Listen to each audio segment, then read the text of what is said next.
Good afternoon to all. आज के আমি তোমাদের হাইপোথিসিস ইন এডুকেশনাল রিসার্চ এই টপিকটা নিয়ে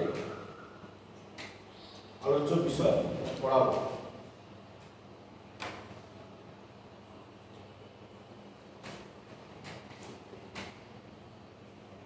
তোমরা সবাই জানো বা definition of hypothesis.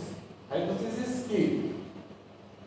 Hypothesis can be defined in any of the three ways. First of all, hypothesis is the tentative solution of the problem. Hypothesis কি? অনুমান। যে প্রথমে কি বলা হচ্ছে? Hypothesis is the tentative solution. যে আনুমানিক একটা সলিউশন, সমাধানের সূত্র, সেটা কোন একটা প্রবলেমের, সেটি হচ্ছে কি hypothesis. दो नंबर की बोला है hypothesis is the intelligent guesses about the solution of the problem. এখানে কি বলা আছে? hypothesis is the intelligent guesses about the solution of the problem.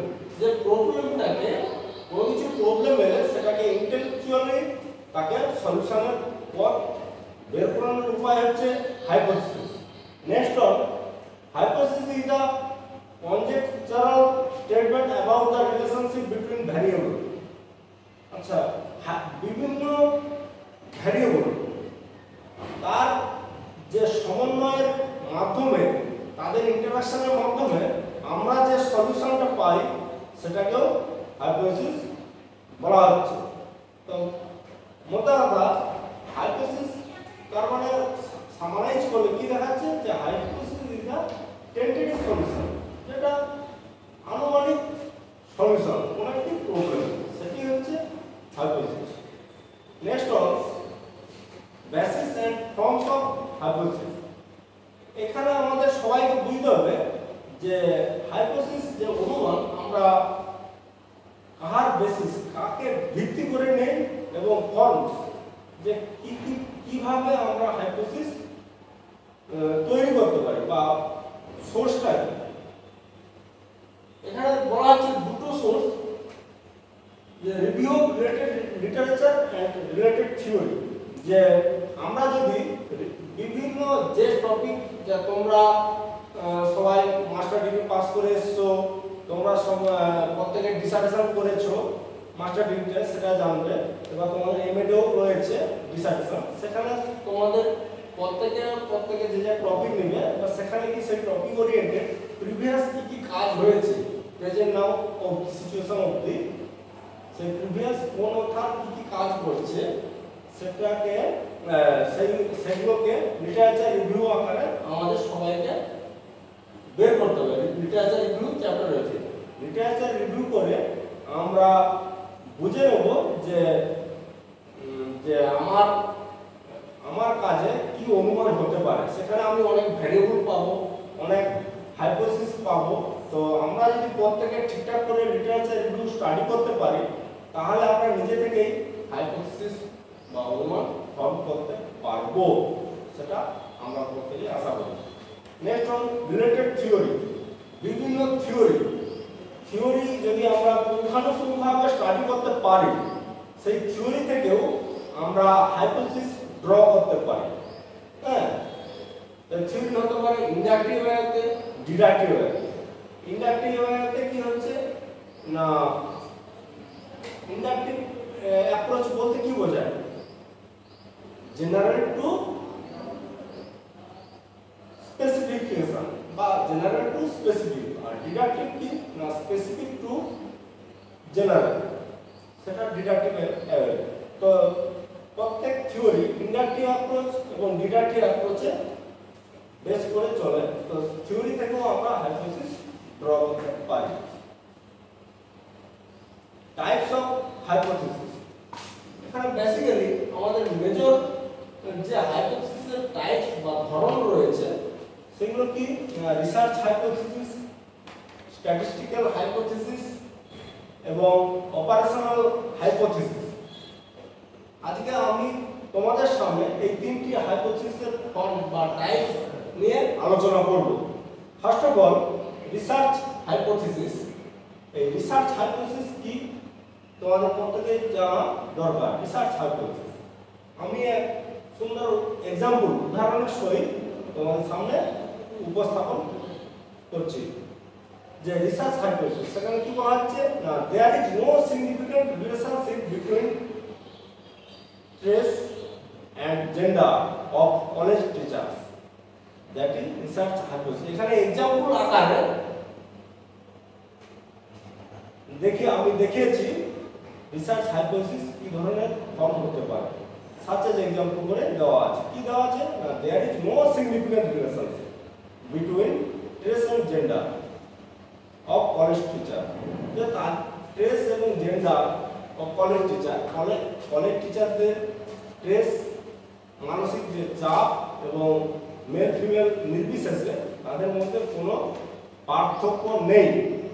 আমরা লিটারেচার রিভিউ করে যদি আমাদের ডিসার্টেশন বা পিএইচডি বা প্রজেক্ট ওয়ার্কে এই ধরনের হাইপোথিসিস ফর্ম করতে পারি, সেটাকে বলা হয় রিসার্চ হাইপোথিসিস।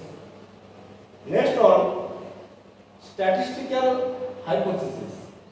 এই ক্ষেত্রে কি एग्जांपल দেওয়া হচ্ছে যে there is no significant difference in mean scores of stress of male and female college teachers।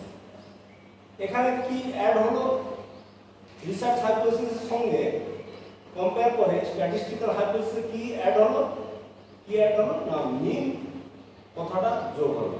Mean score, যে মিন প্রত্যেক র ডেটা তাকে যদি আমরা ট্যাবুলাইজ করে তাকে আমরা এভারেজ মিন বার করতে পারি, সেটাকে যখন হাইপোথিসিস আকার হাইপোথিসে ইনক্লুড করব, তখন হাইপোথিসিসটা হবে there is no significant difference in mean score of trace of male and female college teachers। যে মিন তাদের প্রত্যেক কলেজ টিচারের মানসিক চাপ এবং তাদের জেন্ডার বেসিসে আমি আনুমানিক ধরতেই পারি যে কোনো পার্থক্য মিন স্কোরের মধ্যে কোনো পার্থক্য নেই, তাদের গড় স্কোরের মধ্যে কোনো পার্থক্য নেই। That is statistical hypothesis. বুঝতে পারছো রিসার্চ হাইপোথিসিস এখানে কোনো স্ট্যাটিস্টিক্যাল টার্মিনোলজি ইউজ করা হয়নি, কিন্তু স্ট্যাটিস্টিক্যাল হাইপোথিসিসে মিন স্কোরটা ইউজ করা হয়েছে। নেক্সট অন কি না অপারেশনাল হাইপোথিসিস।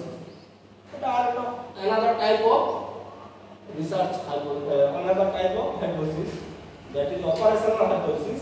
এই operational hypothesis বলতে কি বোঝাচ্ছে, there is no significant difference in the mean score of trace of male and female college teachers when trace is assessed with the help of trace scale developed by XYZ। এখানে কি বোঝাচ্ছে যে operational hypothesis বলতে কি বোঝাচ্ছে, আমরা সবাই জানি অপারেশনাল মানে অপারেটিভ ধর্ম বা অপারেটিভ ধর্ম, যে এক্সিকিউট ফর্ম অপারেশনাল ফর্ম। সেক্ষেত্রে কি বলা হচ্ছে there is no significant difference in mean score of trace of male and female college teachers। এতটা কি ছিল না স্ট্যাটিস্টিক্যাল হাইপোথিসিস। তো অপারেশনাল কি অ্যাড হয়েছে না when trace is assessed with the help of trace scale developed by XYZ।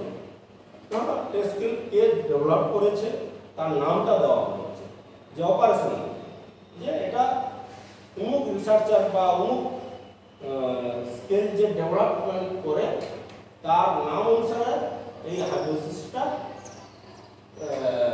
Draw হয়েছে। এটা ওই জন্য কি হচ্ছে অপারেশনাল, অপারেট ধর্মী, তার নিজস্ব দৃষ্টিভঙ্গি, তার নিজস্ব সায়েন্টিফিক নলেজ, রিসার্চ নলেজ সমস্ত কিছু এই স্কেলে প্রস্ফুটিত হয়েছে, সেই জন্য এটাকে বলা হচ্ছে অপারেশনাল হাইপোথিসিস।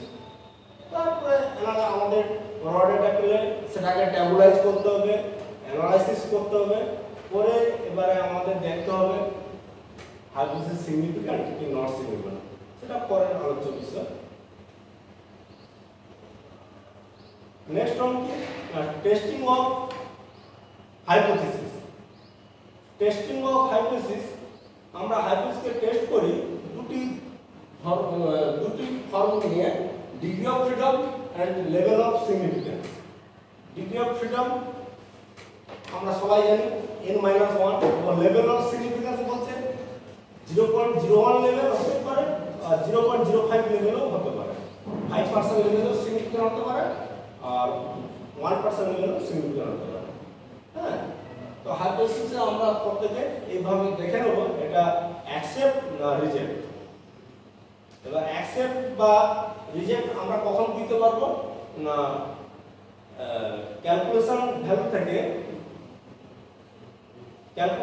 টেবিল ভ্যালু থেকে যদি ক্যালকুলেশন ভ্যালু কম হয় তাহলে নাল হাইপোথিসিস অ্যাকসেপ্টেড, আর যদি ক্যালকুলেশন ভ্যালু থেকে ক্যালকুলেশন ভ্যালু যদি বেশি হয়, টেবিল ভ্যালু যদি কম হয় তাহলে নাল হাইপোথিসিস রিজেক্ট।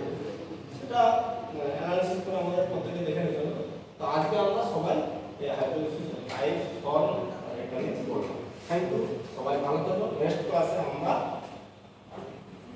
রিসার্চ মেথডোলজি নিয়ে আলোচনা